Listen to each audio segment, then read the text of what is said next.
tetanus dapat membuat keselamatan nyawa kita terancam jika tidak ditangani secara cepat dan tepat. Pada kasus ini ada nyawa beberapa orang yang harus melayang gara-gara ada luka terbuka di salah satu bagian tubuhnya, di mana luka itu dibiarkan tanpa perawatan yang intensif. Sebenarnya berapa besar sih dampak membahayakan yang disebabkan oleh tetanus? Kenapa orang yang terkena tetanus itu harus ditempatkan di bangsal khusus? Simak video ini selengkapnya sampai habis agar tahu apa dampak dari tetanus.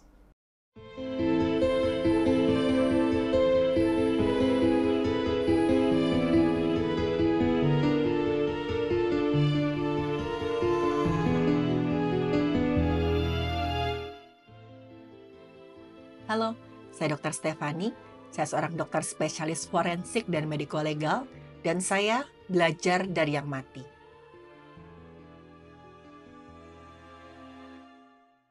Nah teman-teman, kita semua tuh pasti pernah mengalami kecelakaan yang menyebabkan kita terluka. Mulai dari luka lecet, memar, sampai luka terbuka di mana kulitnya itu sampai robek. Nah, saya mengingatkan teman-teman ya, jangan pernah meremehkan luka sekecil apapun. Karena luka sekecil apapun itu dapat menjadi penyebab dari hal dan penyakit lain yang juga berbahaya. Karena luka itu begitu kulitnya robek, otomatis bakteri akan cepat masuk ke dalam kulit. Nah, kalau terjadi infeksi itu nggak bisa dianggap enteng. Apalagi kalau misalkan bakteri tetanus yang masuk ke dalam kulit. Nah, yang namanya tetanus pasti teman-teman udah sering dengar ya. Apalagi dulu orang sering bilang, hati-hati, jangan sampai kena paku berkarat, nanti kena tetanus. Nah, dulu kan orang-orang tua itu mengingatkan kita, jangan pernah kena paku atau logam yang berkarat.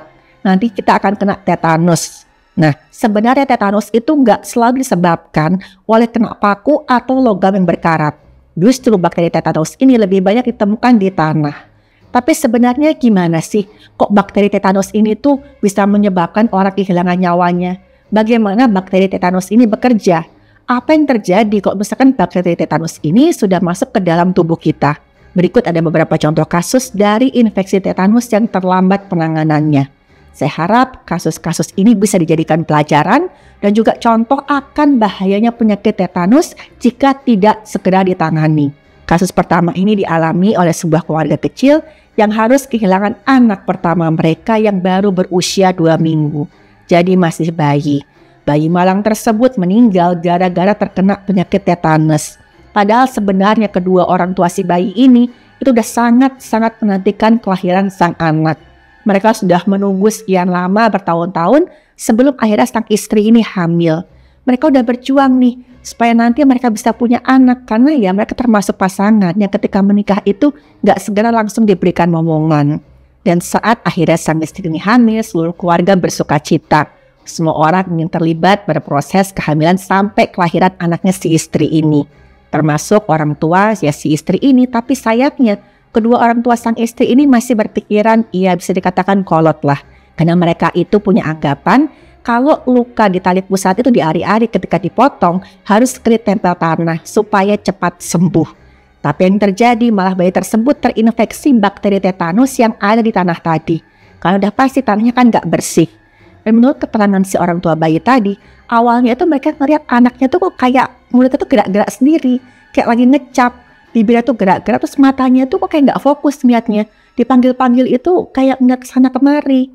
Lama-kelamaan kondisi bayi mereka ini semakin lemah. Mereka tambah khawatir, apalagi saat itu anaknya baru berusia sekitar 2 mingguan. Waktu dibawa ke fasilitas kesehatan, dokter bilang saat itu bayinya sudah meninggal dunia. Saat itu sudah nggak nafas, nggak ada nadinya, sempat dilakukan pertolongan pertama, pemijatan jantung, diberi oksigen, tapi sudah terlambat. Bayinya sudah meninggal dunia. Dokter yang menangani bayi ini bertambah kaget waktu orang tuanya ini cerita sambil nangis. Kalau setelah bayi ini lahir, ari-ari yang dipotong oleh ya kakek neneknya si bayi ini dari pihak si istri ditempeli tanah. Dokter bilang kemungkinan besar bayi ini terinfeksi tetanus dari tanah yang nggak bersih.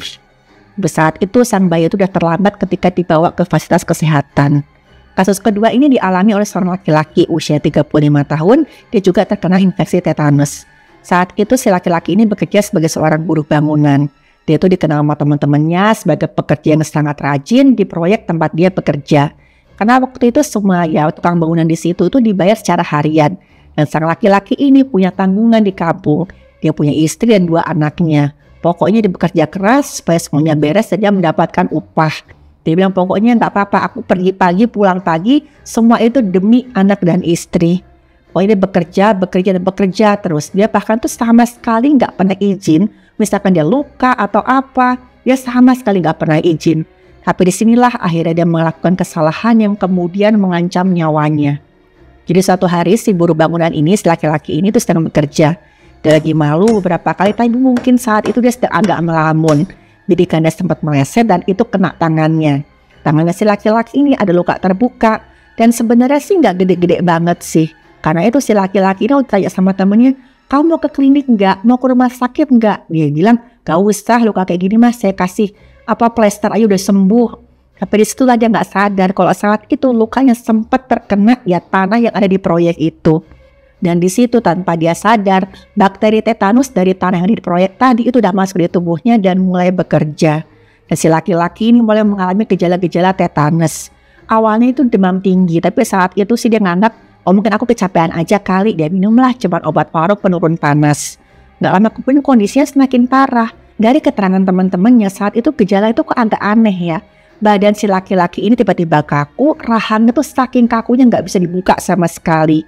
Dan ini disebabkan dari semakin parahnya penyakit tetanus yang dia derita. Dan kemudian penyakit tetanus ini sampai menyerang ke paru-parunya. Gara-gara cemas, akhirnya teman-teman ini bawa dia ke fasilitas kesehatan terdekat yang ada di dekat proyek situ. Tapi sampai di sana seperti dengan kasus bayi tadi, semuanya sudah terlambat.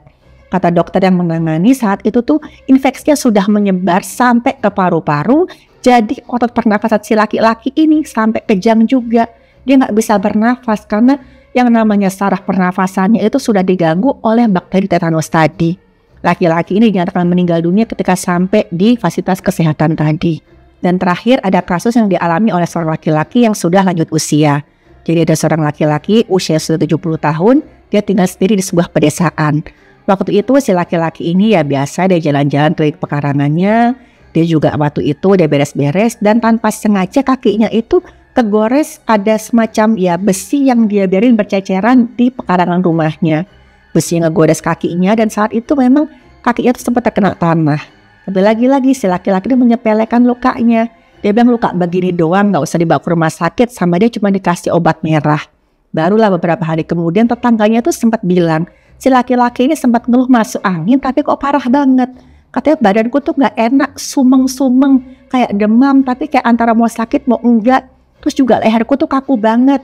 Nah pada satu titik si laki-laki ini sempat juga menghubungi salah seorang teman sekampungnya. Dia minta kamu dateng dong ke rumahku, bantuin kayaknya aku tuh sakit masuk angin parah deh. Aku minta tolong dikerokin ya. Nah teman ini setuju. Tapi waktu teman ini datang ke rumah si laki-laki dia kaget setengah mati. Karena kondisi si laki-laki ini sudah sangat parah. Nggak merespon waktu dipanggil-panggil, tubuhnya melengkung, rahangnya kaku, matanya tuh melotot ngelihat ke atas. Waktu dipanggil pagi itu sama sekali gak ngerespon. Dan akhirnya si laki-laki ini dibawa ke puskesmas oleh beberapa orang warga yang peduli. Nah pada saat sampai ke puskesmas sebenarnya kondisinya tuh masih nafas. Dokter sudah mencoba ngasih perawatan medis, ngasih bantuan napas. Tapi sayangnya laki-laki ini tidak tertolong. Laki-laki ini dinyatakan meninggal dunia setelah dokter berusaha kurang lebih 1 jam untuk menyelamatkan nyawanya. Kok bisa ya ketiga orang pasien tadi nyawanya nggak tertolong?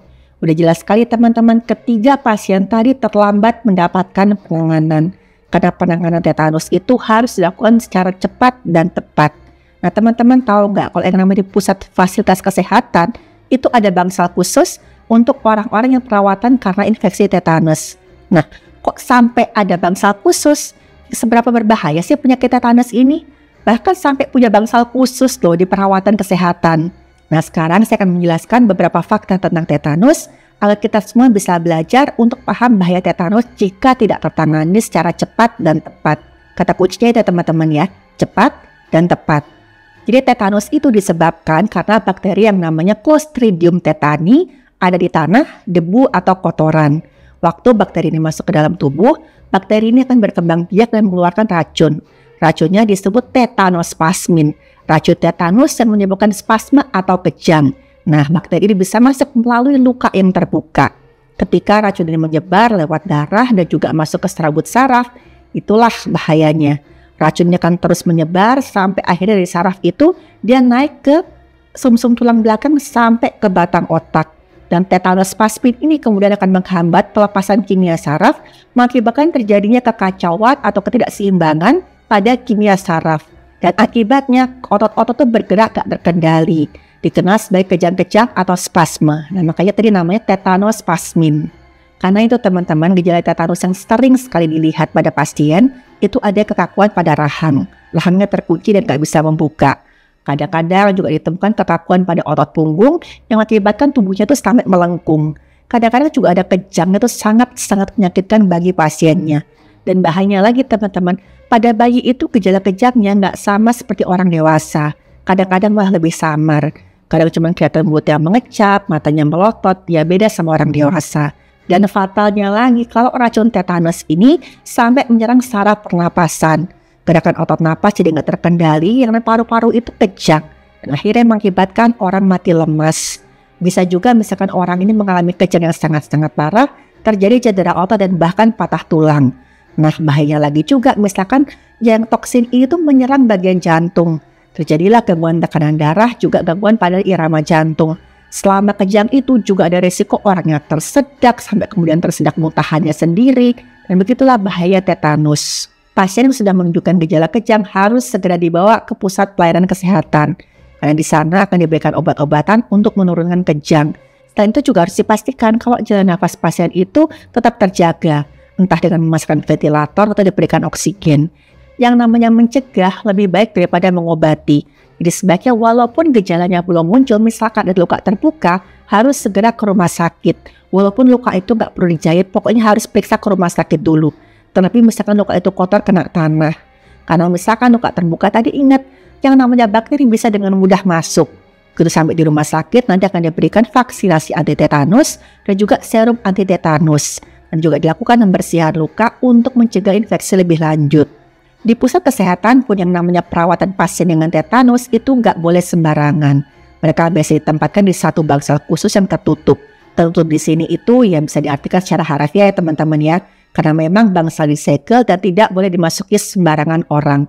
Dan yang namanya cahaya nggak boleh ada sama sekali di ruangan itu. Karena pasien tetanus akan mengalami yang namanya fotofobia atau ketakutan akan cahaya. Gara-gara kerja saraf matanya itu terganggu oleh toksin atau racun yang diproduksi oleh si tetanus tadi. Salah satu efeknya itu ada peningkatan kepekaan saraf sensoris mata terhadap cahaya. Jadi cahaya sekecil apapun yang bagi kita tuh sama sekali nggak terasa mengganggu, bagi pasien tetanus itu terasa sangat-sangat menyakitkan mata. Maka dari itu yang namanya bangsal khusus pasien tetanus biasanya gelap dan tidak sembarang orang boleh masuk. Yang namanya ventilasi di ruangan tersebut juga harus ditutupi dengan kertas, karena ya tadi, cahaya sekecil apapun itu akan menyakitkan mata. Ditambah lagi, si toksin tetanus tadi itu mempengaruhi otot-otot pupil mata. Jadi biasanya pupil yang nanti bisa membuka, menutup untuk mencari cahaya masuk ke mata, itu kerjanya nggak seperti biasanya, kerja terganggu. Makin kesakitan lah orang-orang yang kena cahaya sedikit, misalkan saraf-saraf matanya itu sudah terkena toksin dari tetanus. Efek yang sama tadi teman-teman lihat di kasus kedua sama ketiga. Jadi toksin atau yang namanya racun tadi juga menyerang saraf-saraf di otot, menyebabkan kejang yang sangat-sangat menyakitkan. Jadi sebenarnya sih kalau dilihat sekilas, orang yang nggak tahu itu bisa ngira ini jangan-jangan pasien epilepsi atau apa. Karena itu teman-teman saya tekankan sekali lagi, semakin cepat seseorang terinfeksi tetanus itu ditangani akan semakin baik.